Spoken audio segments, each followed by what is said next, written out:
Bueno, seguimos con un gran encuentro con la política, porque el sí a las 4 preguntas sobre la salud en la consulta. Invitamos a Germán Bayona, jefe de cirugía Centro de Investigaciones Oncológicas, vicepresidente de la Federación Médica Colombiana, y a Miguel Ángel Pardo Romero, ejecutivo de nuestra Federación Colombiana de Educadores. Muy buenos días, Miguel. Muy buenos días, Germán. Marta Liliana, muy buenas. ¿Cómo estás? Un placer estar con ustedes aquí en Encuentros Pedagógicos. Muchísimas gracias. Bueno, bienvenido. También nos place que esté con nosotros actualizándonos con esto, con lo que está sucediendo a nivel, no solo político, a nivel social también. Miguel Ángel, muy buenos días. Muy buenos días, Marta Liliana, a nuestra compañera Paula, intérprete en lengua de señas, por supuesto, a nuestro apreciado Hernán Bayona, vicepresidente de la Federación Médica y también asesor de FECODE para los temas del nuevo modelo, y a todo el magisterio de la comunidad educativa, un saludo vital, fraternal y pedagógico. Bueno, creo que Marta Liliana, pues aquí a disposición, pero aquí el protagonista, por Claro que supuesto, sí. del doctor Bayona, y creo que la formulación que has hecho, pues reiterémosla. Claro, voy a hacer la pregunta. La pregunta va para los dos. ¿Por qué el sí a las 4 preguntas sobre la salud en la consulta? ¿Esto busca que el derecho sea digno y oportuno para la población y el magisterio? Claro, por supuesto. Bueno, entonces, doctor. Dale, doctor Bayona, que usted es el... Los dos. Bueno, Miguel Ángel, muy buenos días también. Muchas gracias por la invitación. Profe, mire, yo y todos los profesores, maestros que nos están escuchando, en la salud definitivamente uno se tiene que plantear como un elemento transversal a toda la sociedad, igual que la educación, igual que el trabajo. Nosotros consideramos que la salud va muchísimo más allá de que la atención de la enfermedad y digamos que está planteada como un estado de salud, y cuando nosotros hablamos del sistema de salud no podemos plantearnos solamente el sitio o el lugar o quien nos atiende cuando nos enfermamos, y por eso es fundamental que nosotros entendamos la salud de manera más holística, y los determinantes sociales de la salud tienen que ver con eso.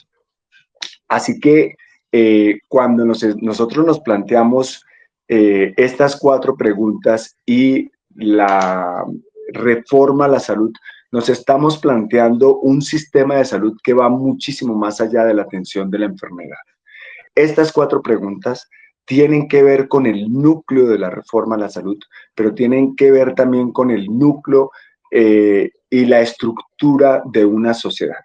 Si nosotros no tenemos, y lo digo pues aquí en un espacio donde ya lo saben, pero no quisiera ser reiterativo, educación, salud y trabajo, pues es muy difícil que una sociedad se pueda desarrollar y que podamos solucionar los problemas estructurales de nuestro conjunto social, pues. Así que estas 4 preguntas van encaminadas allí.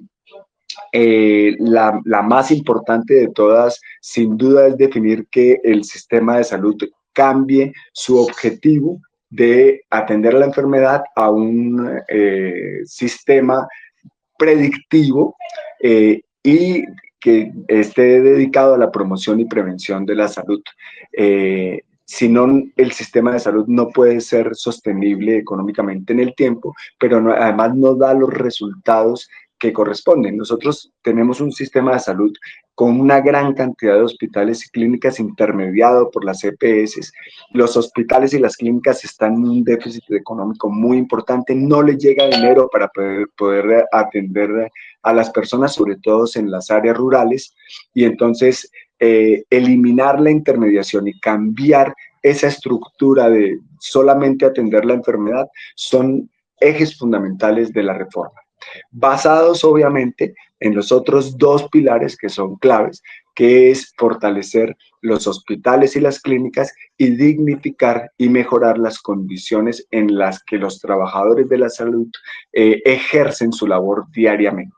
Así que estas preguntas asociadas al tema de medicamentos es una situación que le atañe a todos y cada uno de los colombianos y esperamos pues como sector salud que el magisterio sea absolutamente solidario con el sector salud y consigo mismo, porque es decir, si el sector salud no está en condiciones adecuadas, se va a afectar gravemente la atención de la salud, no solamente de la sociedad en general, sino del magisterio en particular y sus familias.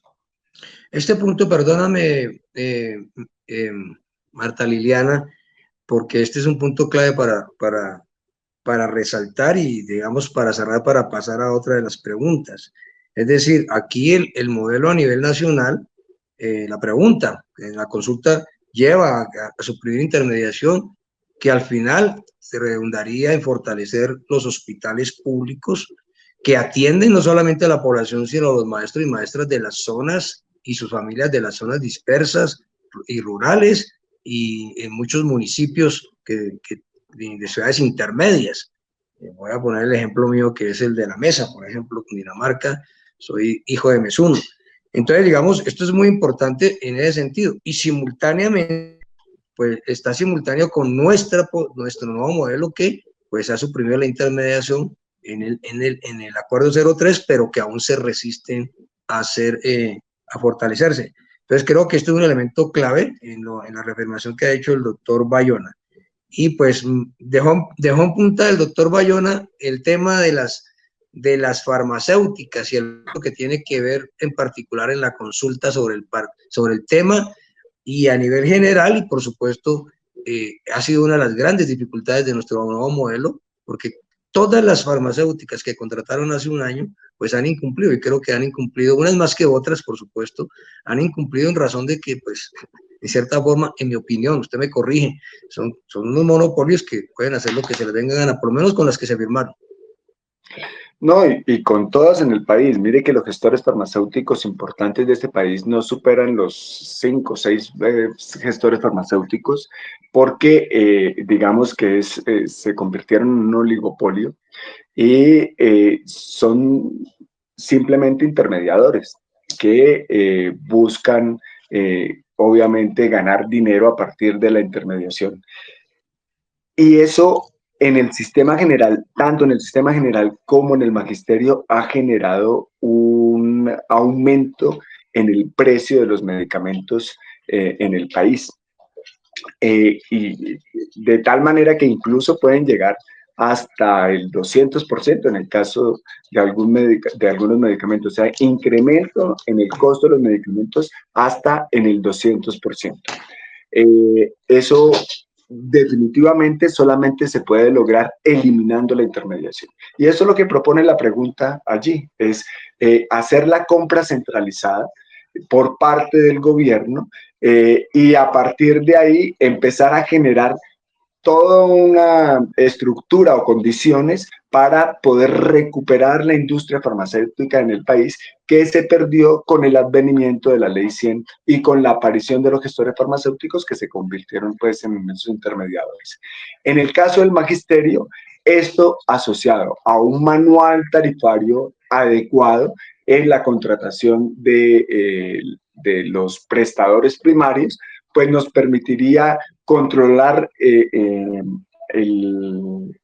valor de los medicamentos, pero además asegurar que le lleguen los medicamentos, que no hayan barreras en la entrega de medicamentos a las personas que los necesitan. Es fundamental que esta pregunta se le dé el sí, que si pasa la consulta, obviamente, quiero decir además que la consulta, y llegamos a la consulta porque pues todos conocemos que en el Senado no existen las condiciones y que los senadores definitivamente están en una condición obstruccionista en cualquier reforma, la reforma laboral, la reforma a la salud, y que la reforma a la salud va definitivamente encaminada a ser archivada nuevamente en Comisión Séptima del Senado, y no nos queda otro camino que la consulta popular o el paro. Bueno, absolutamente clara, ¿no, Marta Liliana? No sé si tengas sobre Claro el que particular sí. o pasamos a la otra pregunta No, es de la consulta. reafirmar que tenemos que estar apoyando los paros y mirar que hay, o sea, yo creo que es el 100% la relación que hay de la consulta popular con el magisterio, y lo estamos hablando claramente con la tercerización, ¿no? Que es algo que a nosotros nos ha, como se dice vulgarmente, nos ha dado palo y muy duro, porque eso lo vimos con el antiguo modelo de salud. Pero mire esa pregunta, esto que acabas de decir, que ahí está la otra pregunta, digamos que tiene que ver con el tema de la formalización del trabajo, de las relaciones laborales de los trabajadores de la educación, de los trabajadores de la salud y los médicos. Pues yo creo que además de tener un criterio de solidaridad de clase, ¿cómo así que los maestros no vamos a estar pues apoyando y movilizándonos por las condiciones de de los médicos y del sector de los hospitales y del sector de salud, sino que también tienen una relación obviamente sobre el tema de la calidad del servicio? Creo que en eso, doctor Bayona, sería muy importante que hiciéramos algunas anotaciones.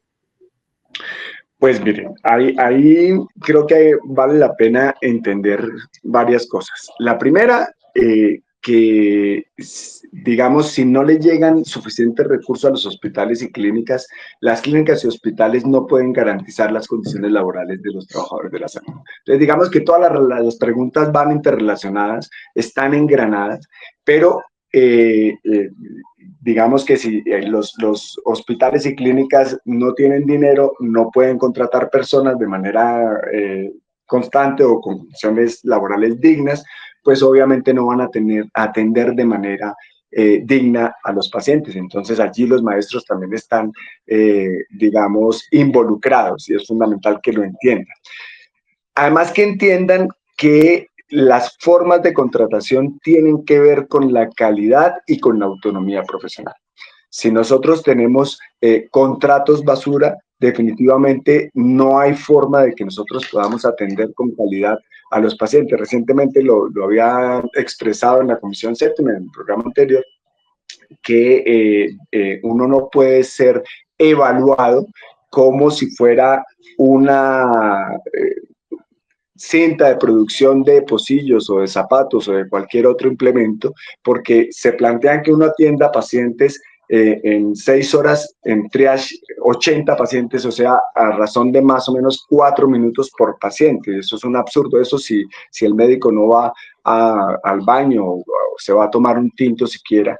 Y con qué calidad uno puede atender a un paciente en triage, a pesar de que los triages están, digamos, planteados para hacer una evaluación muy rápida, pero ni siquiera así en 4 minutos se puede hacer una evaluación adecuada en urgencias de un paciente. O 400 pacientes en una semana, en un turno de 6 horas, entonces en 36 horas a la semana, 400 pacientes equivale más o menos a 8 minutos por paciente. Eso literalmente es un absurdo, y hay que entender que si no tenemos condiciones adecuadas, atendemos mal a todo el mundo, a toda la población en general, y eso incluye obviamente a los maestros. Eso por un lado. Además, yo quiero hacer gala de mi condición de médico, y es que nosotros estamos sometidos a condiciones, a jornadas extensas desde el punto de vista laboral. Nosotros los médicos en Colombia trabajan normalmente 16 horas diarias, pero además hacen turnos de 24 horas y continúan trabajando al día siguiente por su jornada habitual. Esas condiciones extenuantes terminan impactando de una manera muy importante en la calidad de atención. A esas condiciones extensas agréguele el riesgo físico al que estamos expuestos, al riesgo biológico, a las agresiones por parte de los pacientes, porque desafortunadamente los trabajadores de la salud somos quienes ponemos la cara a los pacientes de un sistema que está funcionando muy mal y obviamente somos sujeto de muchas agresiones frente al mal trato que le da el sistema de salud a las personas. ¿Cómo no vamos a tener un régimen especial que nos permita esta situación? Acuérdense en pandemia cómo nosotros soportamos el sistema de salud, y no solamente el sistema de salud, sino toda la economía del país durante todo el tiempo de pandemia, y creemos que lo mínimo que podemos hacer es recuperar nuestra dignidad y las condiciones laborales para atender a las personas. Así que esperamos que los maestros hagan cuerpo solidario de esta situación. Miguel, doctor Bayona, muy buenos días. Miguel, muy buenos días. Buenos días, Jairo, señor director. Bien, gracias, doctor. Pues yo escuchando toda esta sustentación que se hace respecto a las 4 preguntas para la salud, pues yo creo que también aquí cabe, Miguel, doctor, ponerle nombre a qué se debe esta crisis de la salud, ¿no? Cambiar el sistema quiere acabar y ponerle nombre de quiénes son los que están obstruyendo y quiénes están llevando la plata de la salud. Lo que acaba de decir el doctor Bayona, se le ha escuchado a los doctores en todos los sitios donde lo van a atender a uno, de cómo tienen que atender los pacientes, cuántos minutos tienen, y además son mal pagados. Entonces, ¿por qué están mal pagados? ¿Dónde está la plata? ¿Por qué se desaparece la plata? ¿Y quiénes son los que se llevan la plata? Esa sería mi pregunta para que nos la aclaren al magisterio y a todos los colombianos, porque eso tiene que ver con todo el sistema de salud. En el caso de los maestros, tiene que ver con la fiduprevisora, ¿no? Miguel. Ahí me gustaría decir unas cosas, Miguel, adelante, perdón. No, dale, doctor Bayona. No, todos los días lo tenemos a usted aquí, entonces a mí sí me tienen seguido, pero a usted no, dale. Jairo, no, mire, lo que pasa es que allí hay varias cosas. Uno, que tiene que ver también con la pregunta que refería sobre el flujo de recursos de los hospitales. Los trabajadores de la salud no reciben pago porque los hospitales y clínicas no tienen dinero para pagarle. Pero además de eso, muchos hospitales y clínicas han generado la intermediación laboral, la tercerización laboral. Y ese es uno de los elementos. Uno lo que pretende es que se elimine cualquier tipo de tercerización laboral, porque eso afecta obviamente las formas de atención. Estaba diciendo, por ejemplo, que hay un sindicato, entre comillas sindicato, que es el Sindicato Antioqueño de Anestesia, que hace esta forma de contratación. Entonces, recibe a las personas, le cobran el 7% por afiliación, le retienen un porcentaje para salud y pensión, y encima de eso retienen un porcentaje, entre comillas, para cesantías. O sea, todo lo paga el trabajador de la salud. Este sindicato antioqueño, según el Ministerio de Trabajo, al 2017 había recibido ganancias por 498.000 millones de pesos, haciendo tercerización laboral en el departamento de Antioquia. Entonces, ¿dónde está el dinero? En los tercerizadores, en esos intermediarios, en las EPS que se quedan con un porcentaje. Entonces, definitivamente todo el dinero de la salud se está quedando en la corrupción generada a través de la intermediación. El sistema de salud es un sistema corrupto que permite que las EPS tengan todo tipo de mecanismos para saquear los dineros públicos de la salud, pero además da las condiciones para que exista la tercerización laboral y claramente una esclavitud hacia los trabajadores de la salud. Esa es la razón por la cual nosotros consideramos que estas 4 preguntas son fundamentales y esperamos que todos seamos en el país solidarios con el sector salud, igual que con todos los trabajadores del país.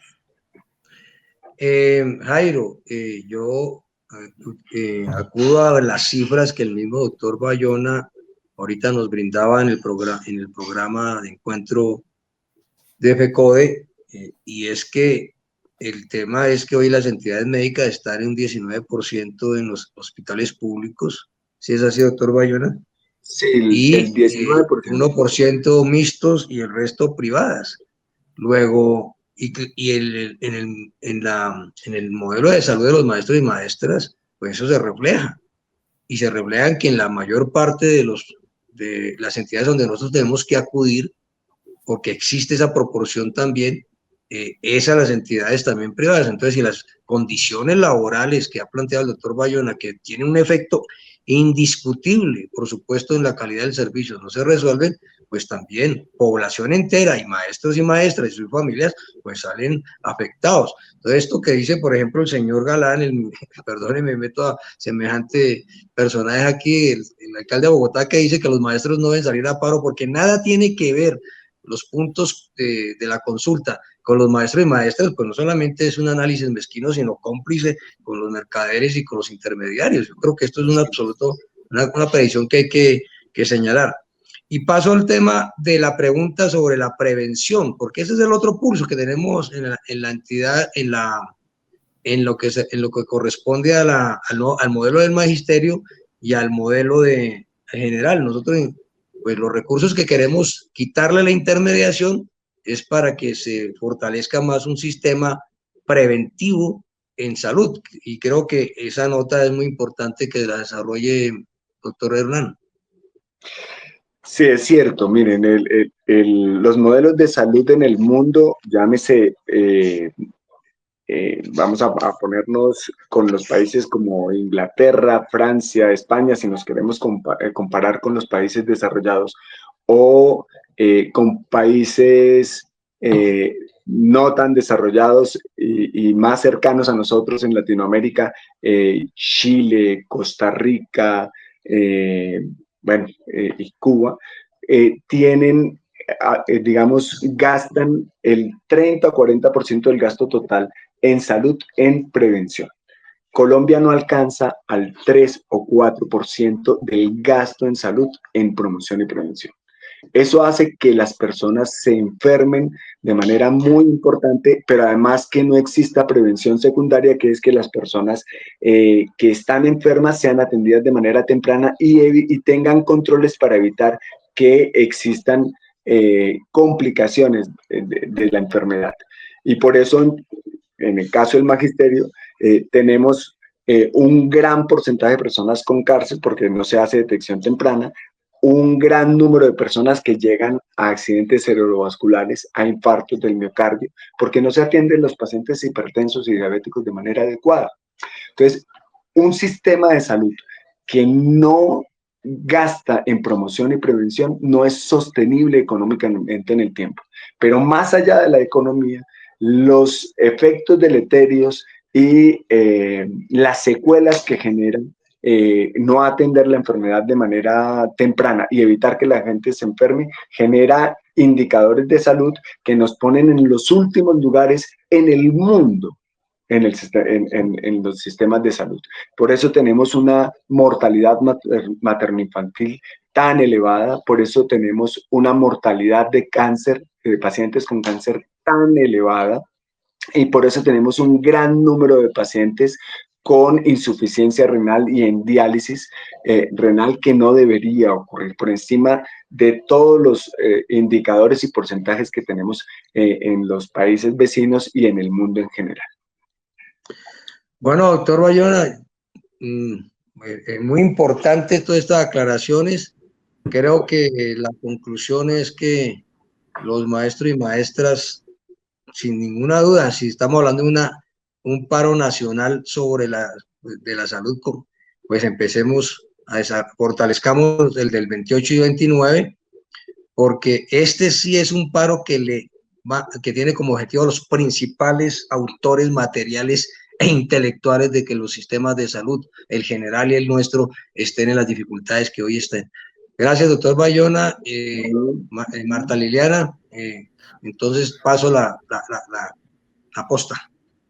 Muchísimas gracias. Me despido entonces y recordarles que el sistema de salud del FOMAC está inmerso dentro del sistema de salud general que si las condiciones del sistema general de salud no son buenas, las del sistema de salud del magisterio como régimen especial también son afectadas, así que creemos que debemos hacer un solo cuerpo solidario para poder luchar por las condiciones de la salud y el trabajo de todos los colombianos.